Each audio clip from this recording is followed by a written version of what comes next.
Good morning दोस्तों, कैसे हो आप सब। तो आज मैं फिर एक टीचर की वैकेंसी को लेकर आया हूँ। ठीक है, तो ये जो वैकेंसी है वो कॉन्ट्रैक्चुअल बेसिस पर है। ठीक है, तो कौन कौन सी वैकेंसी है, कौन कौन से पद के लिए है, उसके बारे में देख लेते हैं। ठीक है,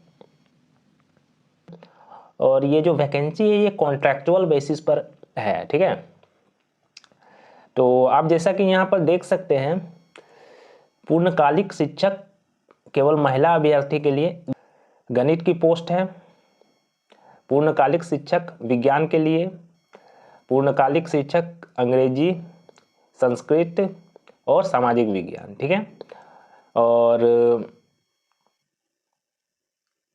गणित की जो पोस्ट है वो लगभग 11 है। ठीक है, गणित की जो पोस्ट है वो 11 है, विज्ञान की 2 पोस्ट हैं, अंग्रेजी की 3 पोस्ट हैं और संस्कृत की, हिंदी संस्कृत की 2 पोस्ट हैं और सामाजिक विज्ञान की 5 पोस्ट है। इनकी सैलरी की बात करें तो 22,000 प्लस है। ठीक है, और इसमें जो क्वालिफिकेशन मांगा गया है तो गणित के लिए आपकी जो क्वालिफिकेशन है वो भौतिकी, रसायन और गणित आपकी बीएससी होनी चाहिए। साथ ही साथ उच्च प्राथमिक में आप टीईटी परीक्षा उत्तीर्ण होना चाहिए और बीएड किए हुए होने चाहिए या इसके समकक्ष एलटी इत्यादि प्रशिक्षण सम्मिलित किया जाएगा। तो आपको बीएड होना अनिवार्य है, साथ ही साथ आप टेट भी पास होने चाहिए। ठीक है, उसी प्रकार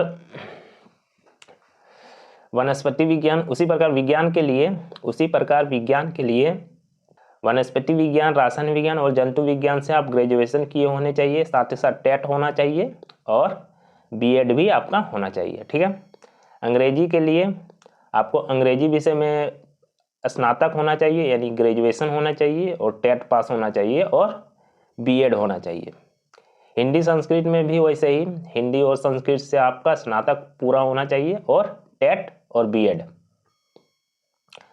सामाजिक विज्ञान में आपका इतिहास, भूगोल एवं नागरिक शास्त्र से स्नातक होना चाहिए और टेट भी पास होना चाहिए। ठीक है, इसके अलावा शारीरिक शिक्षा के टीचर की भी आवश्यकता है। ठीक है, जो कि 10,000 की सैलरी मिलेगी और कंप्यूटर की भी आवश्यकता है, कला और क्राफ्ट की शिक्षक की भी आवश्यकता है, कला, क्राफ्ट एवं संगीत और गृह शिल्प के शिक्षक की आवश्यकता है, लेखाकार की भी आवश्यकता है, मुख्य रसोइया की भी आवश्यकता है और सहायक रसोइयों का भी आवश्यकता है, चपरासी की भी आवश्यकता है और साथ ही साथ चौकीदार की भी आवश्यकता है।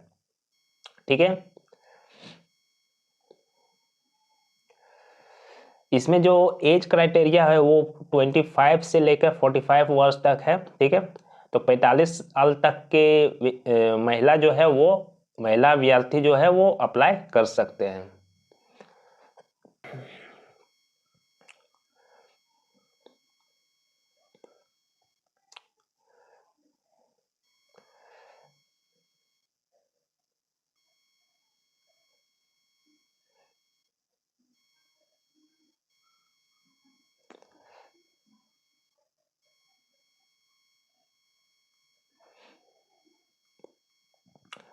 तो इसमें आवेदन कैसे करना है उसके बारे में देख लेते हैं। ठीक है, तो ये जो वैकेंसी निकली हुई है वो कहाँ से निकली हुई है? कार्यालय जिला बेसिक शिक्षा अधिकारी उन्नाव से निकली हुई है। ठीक है, तो इसमें आवेदन करने के लिए आपको,